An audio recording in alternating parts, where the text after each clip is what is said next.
Hi friends, welcome to my channel Sundari creatives. இன்றைக்கி நம்ம சூப்பரான ஒரு டிப்ஸ் தான் பார்க்க போகிறோம். பிகினருக்கானது. நிறைய பேருக்கு இது தெரியாமல் கூட இருக்கலாம். அதனால தான் இப்போ பார்த்தீங்கன்னா நான் ரெடிமேடு பைப்பிங் எடுத்திருக்கேன். இது சில்க் த்ரெட்டில் மேக் பண்ண மாதிரி இருக்கும். பிசுறு பிசுறாக தெரியும். இந்த பிசுறு தெரியாமல் நம்ம ப்ளவுஸில் எப்படி ஸ்டிச் பண்ணதுன்னு பார்க்கலாம். நான் அதுக்கு 2 கிளாத் எடுத்திருக்கேன். ஒரு மெயின் கிளாத்து, ஒரு லைனிங் கிளாத்து. இப்போ இதில் நான் டபுள் ஃபுட்டரை யூஸ் பண்ணி தான் நான் ஸ்டிச் பண்ணுறேன். இப்போ சிங்கிள் ஃபுட்டர் யூஸ் பண்ணிங்கன்னா இன்னுமே சூப்பராக இருக்கும்.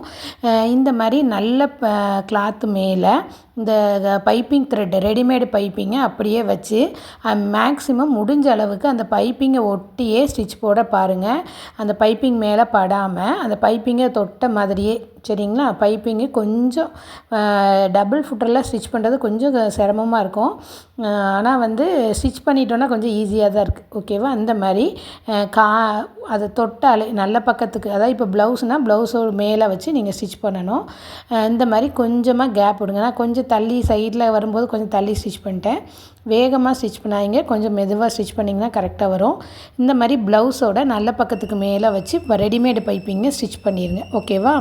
இப்போது ஸ்டிச் பண்ணதுக்கு மேலே லைனிங் பீஸை வச்சுட்டு அப்படியே பேக் சைடாக திருப்பிக்கோங்க. ஏன்னா இப்போ நம்ம தையல் போட்டதுக்கு மேலேயே திருப்பியும் நம்ம தையல் போட போகிறோம். இப்படி ஸ்டிச் பண்ணும்போது பார்த்திங்கன்னா உங்களுக்கு இன்விசிபிளாக தெரியும். எந்த பிசுறுமே நமக்கு தெரியாது. ரெடிமேடு பைப்பிங்கை கூட நீட்டாக ஃபினிஷிங்காக பண்ணலாம். ட்ரை பண்ணி பாருங்கள். நிறைய ஃப்ரெண்ட்ஸ் பார்க்குறீங்க, ப்ளீஸ் சப்ஸ்கிரைப் பண்ணுங்கள். இந்த வீடியோஸ் எப்படி இருக்குது அப்படிங்கிறத கமெண்ட் பண்ணுங்கள். எனக்கு கொஞ்சம் அது என்கரேஜாக இருக்கும், நான் இன்னும் நிறைய வீடியோஸ் போடுறதுக்கு.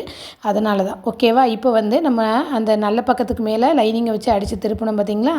அதை அப்படியே உள்பக்கமாக திருப்பி விட்ருங்க. உள்பக்கமாக திருப்பும்போது நமக்கு இந்த சென்டரில் பிசுறு எது இல்லாமல் இருக்கும் பார்த்திங்களா? அது அப்படியே நீட்டாக வரும். இப்போ நான் உள்பக்கமாக லைனிங் திருப்பி விட்டுட்டு இப்போ இந்த லைனிங்கு பக்கத்தில் தொட்ட மாதிரி நீங்கள் ஸ்டிச் கொடுத்துக்கோங்க. இப்படி கொடுத்துட்டு பார்க்கும்போது நமக்கு சூப்பரான ஒரு டிசைன், அதாவது சூப்பரான இன்விசிபிளான ரெடிமேடு பைப்பிங்கு ஈஸியாக வந்துடும். இது கஷ்டப்படவே தேவையில்லை, ஈஸியாக இருக்குது.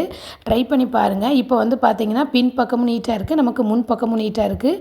பிசுறு உள்பக்கமாக போயிடும். சரிங்களா? இப்போ இதே நீங்கள் பார்டர் மாதிரி வச்சுக்கோங்க. சுடிதாரோட பார்டரோ அல்லது ஸ்லீவோட பார்டரோ இருந்துச்சுன்னா நம்ம இந்த மாதிரி உள்ளே ஃபுல்லாக ஸ்டிச் கொடுத்துருவோம். அப்படி தானே?